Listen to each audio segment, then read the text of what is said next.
This is Reverend Dr. Jeff Hood. I'm here this evening with my dear brother, Oklahoma death row inmate Anthony Sanchez. The date is Monday, June 5th, 2023.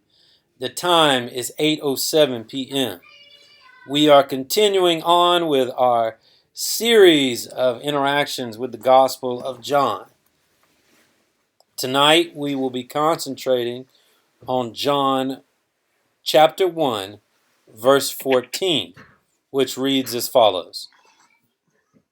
The Word became flesh and made his dwelling among us.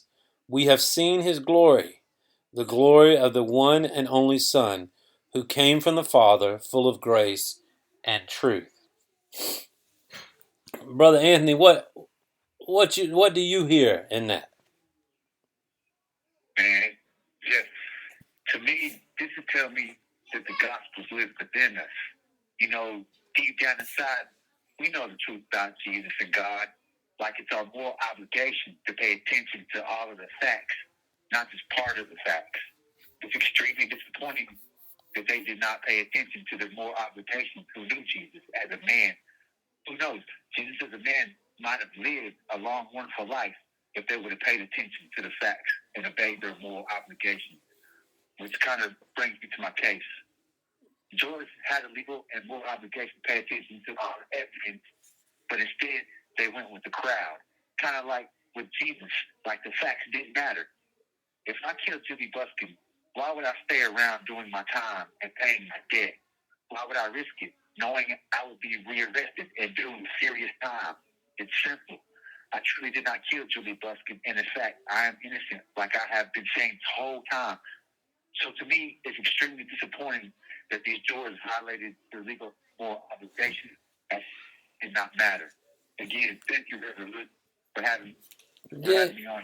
Yeah, brother. I was thinking, as we think about the Word becoming flesh, I was thinking about, righteousness and truth and justice, and how, as we talked about the other day, you said something incredibly profound, that the Word, or one of the highest manifestations of God, is the open arms.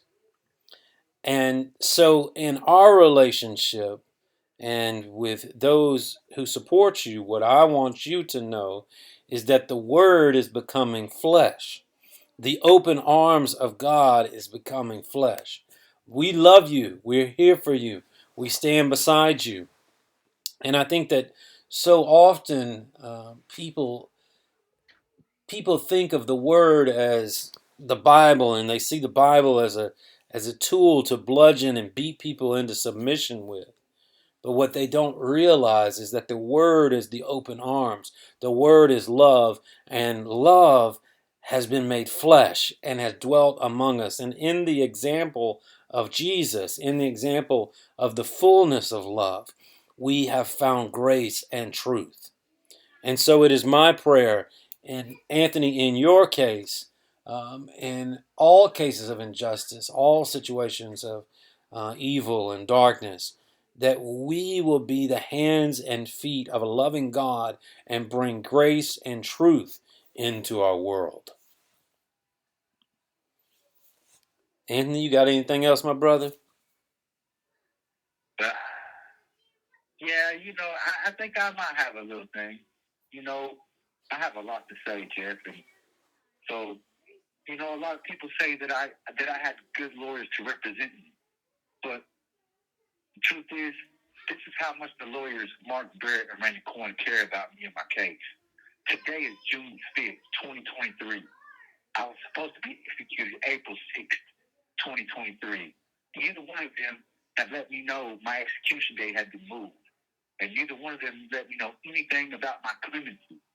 I'm not a lawyer, so I don't know if it's okay for a lawyer not to let their client know what's going on. Just being myself, I can tell it's very nerve wracking for me. Every time the door opened, I heard handcuffs and shackles. My stomach dropped. My chest started beating real fast. I was wondering if it was me that they were coming for. It's a way messed up feeling knowing you're innocent and your lawyers are not trying to help in any way. It makes it to where I can't think straight. My mind jumps from subject to subject, And it's hard to explain things because I want to say a whole lot. But sometimes words won't come out because my mind starts racing. And again, those of you who have taken the time and looked into my case and helped, thank you. I do appreciate it. And thank you again. Thank you, Mr. Well, it's important as far as the Gospel of John goes. I mean, if we are to be the hands and feet of God, then in situations like your situations, we are commanded to pursue grace and truth.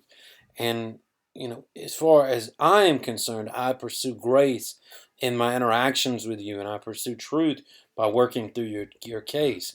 And when we meet injustice, it is our job to meet such injustice with love and compassion, but also with truth, and to fight for that truth and demand that truth. And Anthony, as you well know, I believe that you are innocent, and we are fighting for that truth, and we're going to continue to fight for that truth. We believe that love dwelt in Christ, love dwelt in Jesus, and that if Jesus was here today, Jesus would be fighting with us in grace for the truth that you are innocent, my friend. All right, that'll conclude us for the evening. Many blessings. Thank you, Brother Anthony.